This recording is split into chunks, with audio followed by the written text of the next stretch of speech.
네, 오늘 이 거룩한 주일 아침 함께 같이 예배 자리에 나오신 우리 사랑하는 그린빌 가족 한 분 한 분의 삶과 또 가정과 섬기시고 경영하시는 모든 일터위에 언제나 필요한 만큼 채워주시는 하늘의 만나와 같은 하나님의 은혜가 여러분 삶 속에 늘 충만하실 수 있기를 주님의 이름으로 간절히 축원합니다.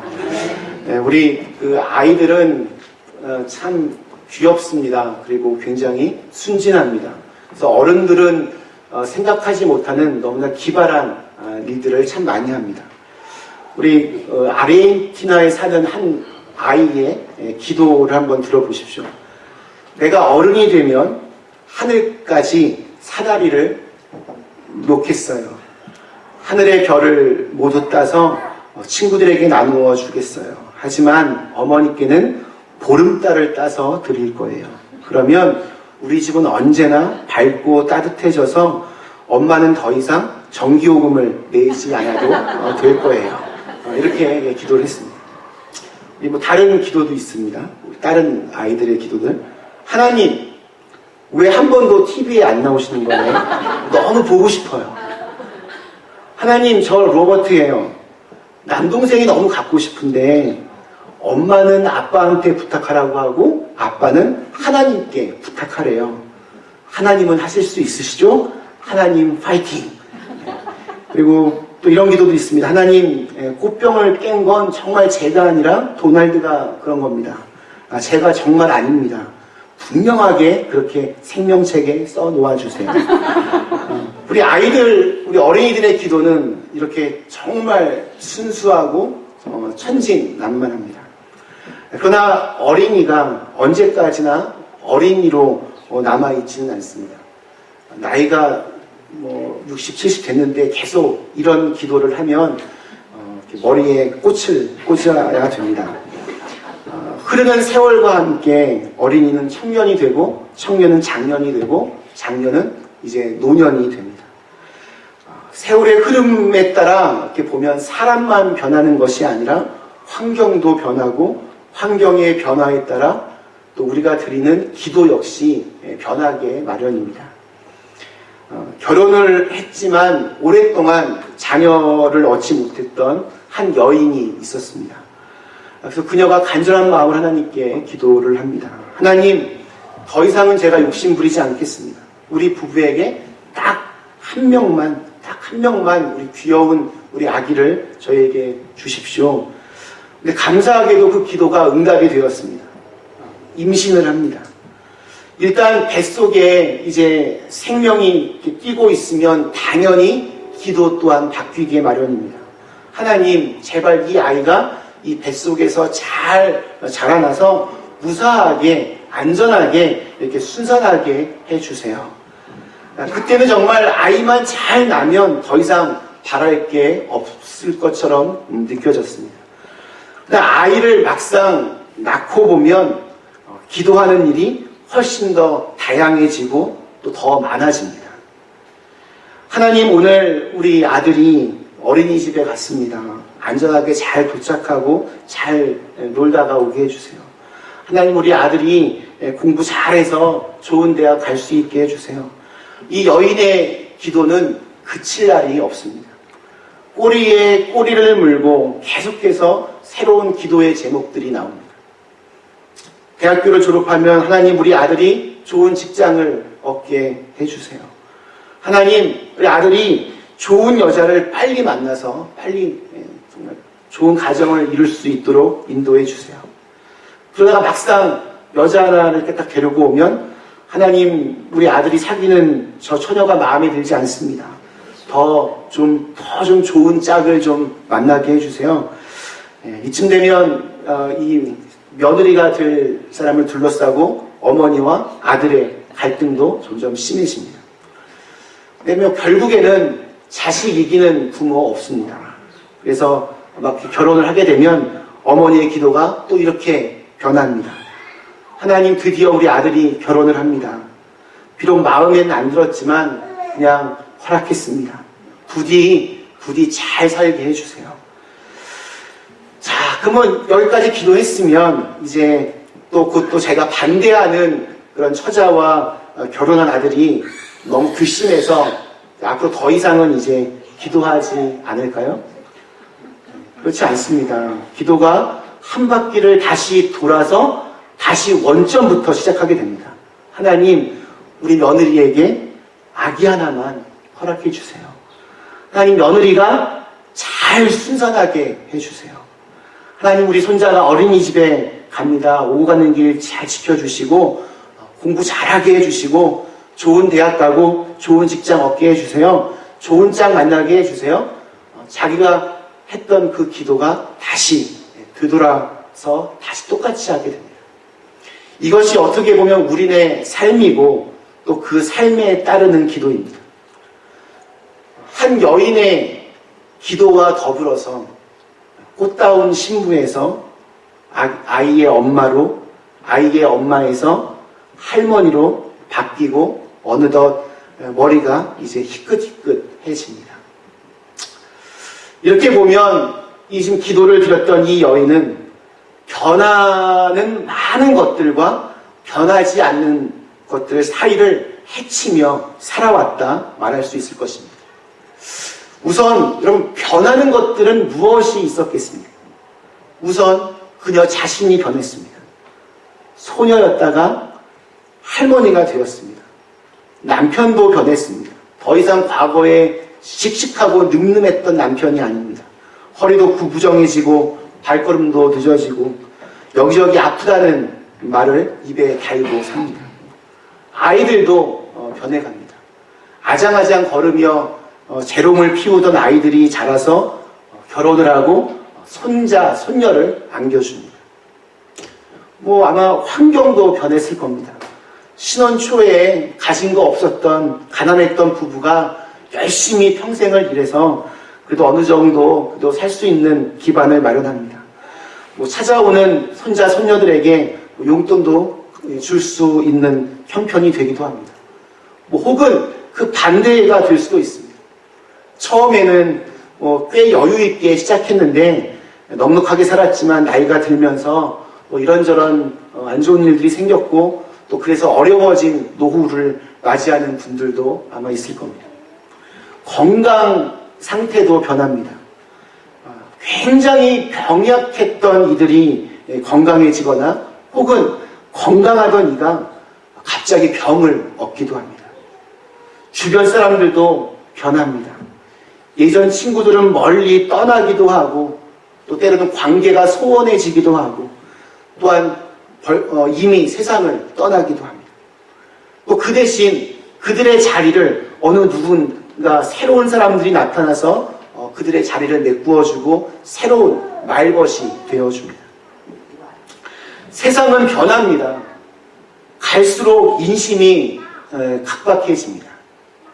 신석기 시대에 그 옛날 신석기 시대 때 어느 동굴을 신석기 시대 때 사용했던 그 동굴을 발견했고 거기에 어떤 그 글자가 쓰여진 것들을 이렇게 분석을 해봤더니 그 글자 내용이 요즘 젊은 것들은 너무 버릇이 없다 이런 말이었다고 합니다. 어른들 보시기에는 늘 젊은 사람들은 버릇이 없어 보입니다. 예전에는 상상도 못할 것들이 사회 구석구석에서 벌어지고 있습니다. 과학 문명의 빠른 변화 앞에서 정신을 차리기도 힘듭니다. 옛날에는 이렇게 손에 들고 다니는 전화를 그냥 마냥 신기하게 봤는데 지금은 스마트폰이라고 해서 이거를 도대체 어떻게 써야 할지 더 헷갈릴 때도 분명히 있습니다. 모든 것이 다 변하고 모든 것이 낡아집니다. 이런 변화가 어떤 때는 느끼지 못할 정도로 서서히 다가오기도 하지만 어떤 때는 광풍처럼 다가와서 정신을 못 차리게 하고 우리는 급격한 그런 변화의 소용돌이에 휩쓸릴 때가 많이 있습니다. 자, 그런데 이러한 무수히 많은 변화, 걷잡을 수 없는 변화들 속에 변하지 않는 것들이 있습니다. 그럼 무엇이 변하지 않는가요? 아까 앞에서 말씀드렸던 이 여인에게서 변하지 않았던 것이 무엇이 있었습니까? 우선 기도하는 것이 변하지 않았습니다. 이 여인은 꽃다운 처녀로 시집을 갈 때에도 하나님께 기도했고 할머니가 된 후에도 기도를 합니다. 사연이 있을 때마다 하나님 앞에 엎드리며 그렇게 살아갑니다. 기도하는 마음이 변하지 않았습니다. 그리고 더욱더 중요한 것은 기도하는 여인도 변하지 않았는데 기도를 받으시는 하나님이 변하지 않으셨습니다. 이 여인은 사랑하는 남편과 결혼하여 함께 살았습니다. 그러나 여인에게는 남편보다 더 중요한 동행이 있었습니다. 더 영원한 만남이 있었습니다. 그분은 다름 아닌 하나님이십니다. 여인에게는 때때로 남편에게도 말하기 힘든 사연이 있었지만 그럴 때마다 하나님께서는 언제나 이 여인의 눈물 어린 기도를 받아주셨습니다. 때로는 남편의 사랑이 식어버린 것처럼 여겨질 때도 있어 섭섭하기도 했지만 하나님의 사랑만은 변하지 않았습니다. 세상을 살아가면서 세월이 무상하게 흐르며 모든 것이 다 변화가는 것처럼 보였지만 여인의 기도하는 마음과 그 기도를 들으시는 하나님은 변하지 않았습니다. 그래도 우리가 이 험난한 세상 속에서 견디며 살아갈 수 있는 것은 수많은 변하는 것들 속에 변치 않는 것들이 있기 때문입니다. 수많은 변수들은 우리를 불안하게 합니다. 이래서 가정법이 생깁니다. 만약 이 남자가 날 버리면 어떻게 하지? 만약 이 여자가 나를 나중에 모른다고 하면 나를 내쫓으면 어떻게 하지? 만약 내가 다니고 있는 이 직장이 잘못되면 어떻게 하지? 내가 투자한 돈은 어떻게 되는 거지? 우리 자녀들이 대학을 붙지 못하면 어떻게 하지? 이런 무수한 만약 이런 가정법이 사실은 우리를 굉장히 두렵게 하고 불안하게 하고 그래서 힘들게 합니다. 그래서 사람들은 수많은 경우의 수들을 다 따집니다. 이럴 경우엔 이렇게 하고 저럴 경우엔 저렇게 하고 그렇게 생각합니다. 더 복잡합니다. 그러나 변치 않는 것들, 언제나 한결같은 것들 때문에 우리는 살아갈 수 있습니다. 내일 무언가를 해야 할 일을 계획하는 사람들 중에 만일 내일 해가 뜨지 않는다면 그러면 어떻게 해야 하지? 이걸 두고 고민하는 사람은 한 명도 없습니다.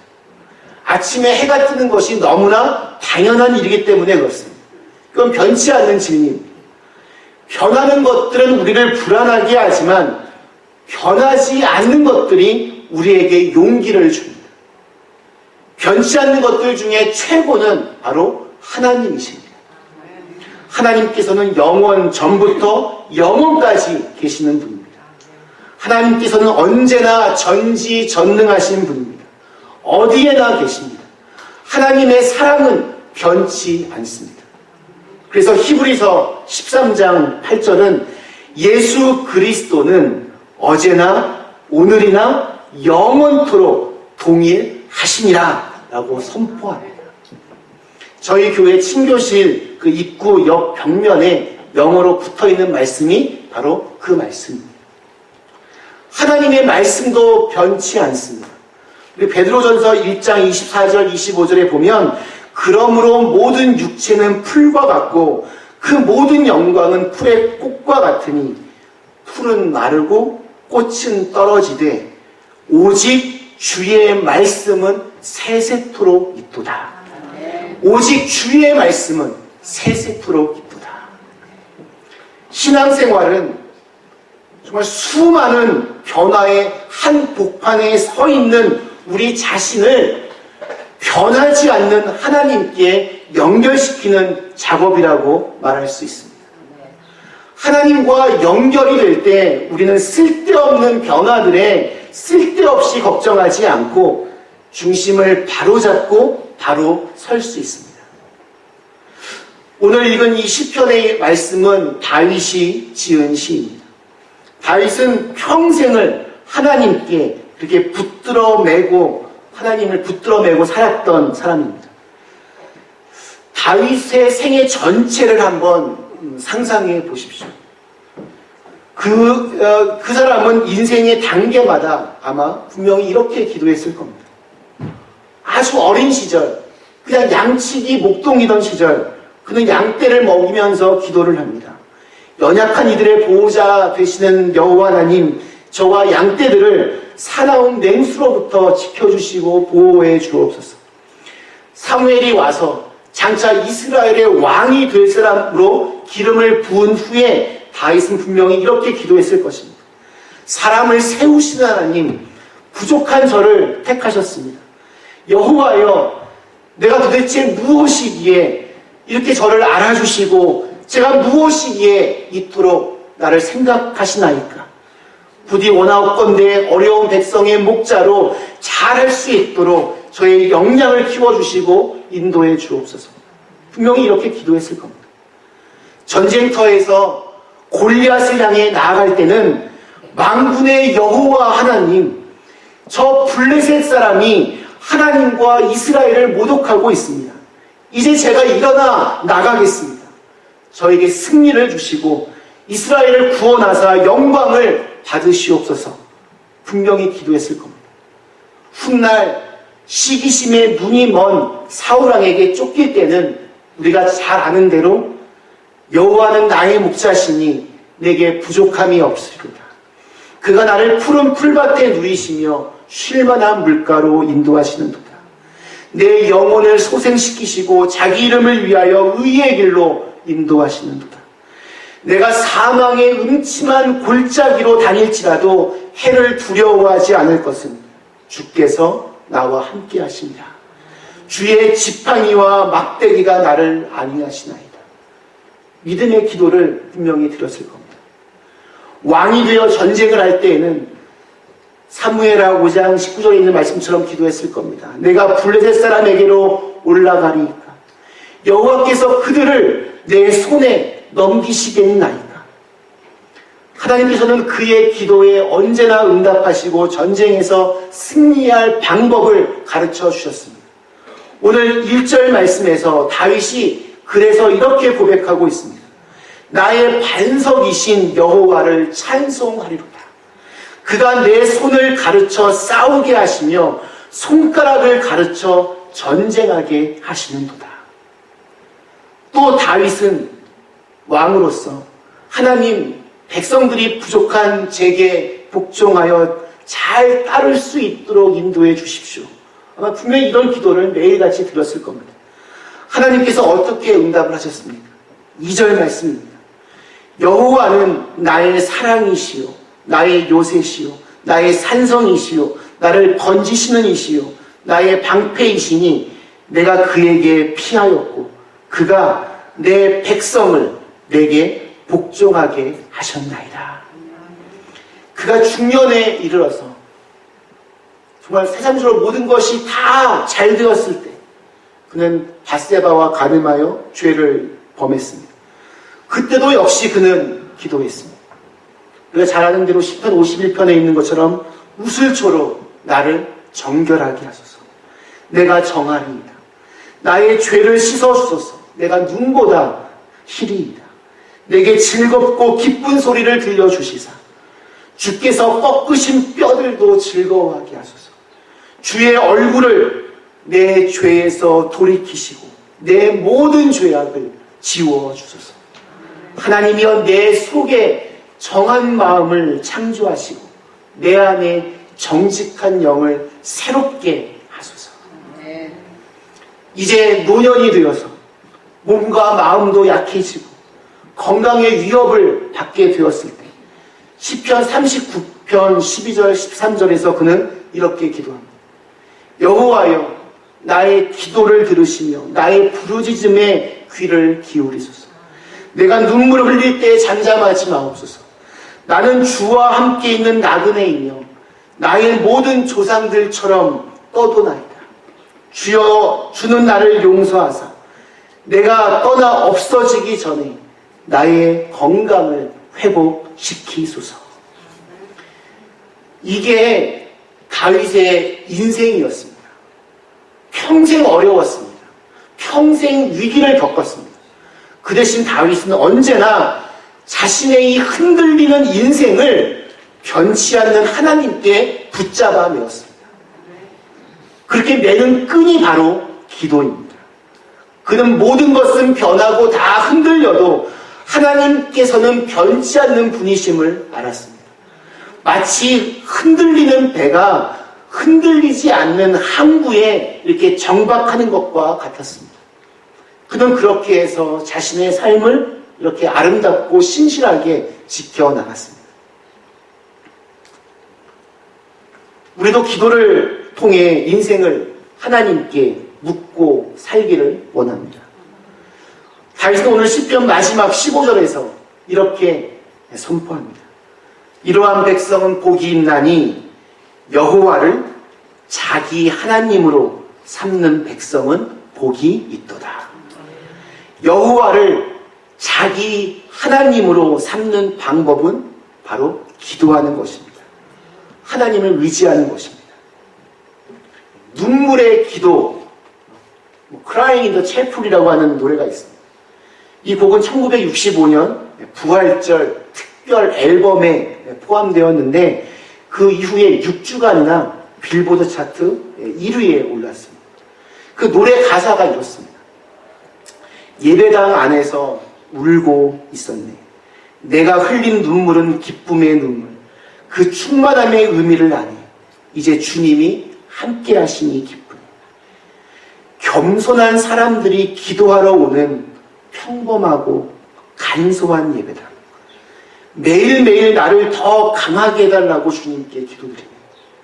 찾고 또 찾아 나섰지만 난 찾을 수 없었네. 이 세상에서는 마음의 평안을 얻을 수 없네. 이제 나는 예배당 안에서 행복해. 우리가 한 마음이 되는 곳, 오직 주님께 찬양과 경배를 위해 모두 예배당에 모이세요. 당신이 찾고 또 찾지만 결코 찾지 못하는 이 세상에서 마음의 평안을 얻을 수 없는 모든 고통 예배당으로 가져와 무릎 꿇고 기도하세요. 짐들이 한결 가벼워지고 당신은 확실히 그 길을 찾을 수 있을 것이네. 이 복음성가가 빌보드 차트에서 6주간이나 1위를 했던 이유는 이 곡도 참 좋았지만 그 곡을 부른 가수가 너무나 대단했던 사람이었기 때문에 그렇습니다. 1960년대 한 시대를 풍미했던 락앤롤의 황제 엘비스 프레슬리가 이 노래를 불렀습니다. 이 엘비스 프레슬리는 1935년 미시시피의 아주 가난한 가정에서 태어났습니다. 쌍둥이로 태어났는데 쌍둥이 형제는 태어나자마자 바로 죽었습니다. 아버지는 교도소를 자기 집처럼 매일 들락날락거렸습니다. 어머니의 고생 가운데 그 흑인들이 사는 슬램가에서 가난하게 살았습니다. 11살 때 그는 권총을 선물로 받기를 원했지만 독실한 기독교인이었던 어머니가 권총 대신에 기타를 선물했고 그로 인해서 그는 훗날 세계적인 가수가 되었습니다. 그의 인기는 정말 당대 최고였습니다. 그러나 그런 이 엘비스 프레슬리도 인생의 고독을 이기지는 못했습니다. 근데 그럴 때마다 그는 하나님을 의지했습니다. 겸손한 사람들이 기도하러 오는 평범하고 간소한 예배당. 매일매일 나를 더 강하게 해달라고 주님께 기도드리네. 찾고 또 찾아 나섰지만 난 찾을 수 없었네. 이 세상에서는 마음의 평안을 얻을 수 없네. 어쩌면 이 노래의 가사는 자기 자신의 고백이기도 했을 것입니다. 이 이후에도 이 엘비스 프레슬리는 우리가 잘 모르지만 40곡이 넘는 그러한 찬양을 복음성가를 불러서 녹음하여서 발표하기도 하였습니다. 말씀 마치겠습니다. 사랑하는 그린비 가족 여러분, 우리 중 그 누구도 홀로 설 수 있는 사람은 아무도 없습니다. 어리고 가난한 이들에게만 하나님의 은혜가 필요한 것은 아닙니다. 왕이었던 다윗도 하나님을 간절하게 갈망했습니다. 세상 모든 사람들이 하나님께 붙어 있어야 합니다. 모든 일에 있어서 그래야 합니다. 언제나 그래야 합니다. 평생 그래야 합니다.